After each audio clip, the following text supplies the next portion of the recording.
Syederalun heboh penemuan jasad seorang laki-laki di bawah jembatan pinggir jalan Banda Aceh Medan, Gampung Anek Galung Baru, Kecamatan Sukamakmur, Aceh Besar pada Selasa 31 Mei 2022 sekitar pukul 14.10 waktu Indonesia bagian Barat. Identitas korban awalnya tidak diketahui dan sempat viral di berbagai platform media sosial. Namun belakangan identitas mayat laki-laki tersebut diungkap oleh pihak kepolisian dari Satuan Reskrim Polres Aceh Besar dan Polsek Sukamakmur. Korban diketahui atas nama Ramadan, kelahiran Gampung Tutong, 1 Juli 1982.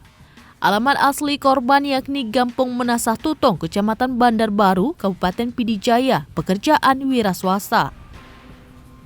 Hal ini disampaikan Kapolres Aceh Besar AKBP Charlie Syah Putra Bustamam SIK MH melalui Kasareskrim AKP Ferdian Chandra Esos MH yang dihubungi serambinews.com pada Rabu 1 Juni 2022. Menurut AKP Chandra, identitas mayat pria di bawah jembatan Gampung Anek Galung Baru, Kecamatan Sukamakmur, Aceh Besar itu diungkap menggunakan alat Inavis Portable System atau APS. Chandra menjelaskan setelah dilakukan olah TKP oleh unit identifikasi Polres Aceh Besar, mayat tersebut langsung dibawa ke Rumah Sakit Zainal Abidin menggunakan mobil PMI. Ia melanjutkan dari hasil identifikasi olah tempat kejadian perkara atau TKP ditemukan pecahan semen atau beton parit irigasi di bawah jembatan.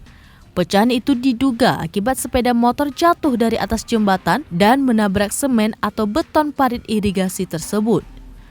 Informasi terbaru AKP Chandra mengatakan pihak keluarga korban juga sudah tiba di RSUZA dan mengaku mayat tersebut kerabat mereka.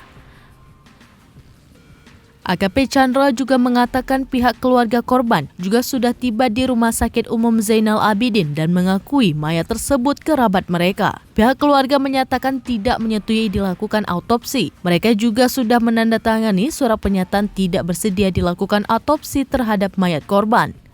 Malam itu juga pihak keluarga langsung membawa mayat tersebut ke kampung halaman di Desa Menasah Tutong, Kecamatan Bandar Baru, Pidi Jaya untuk dikebumikan.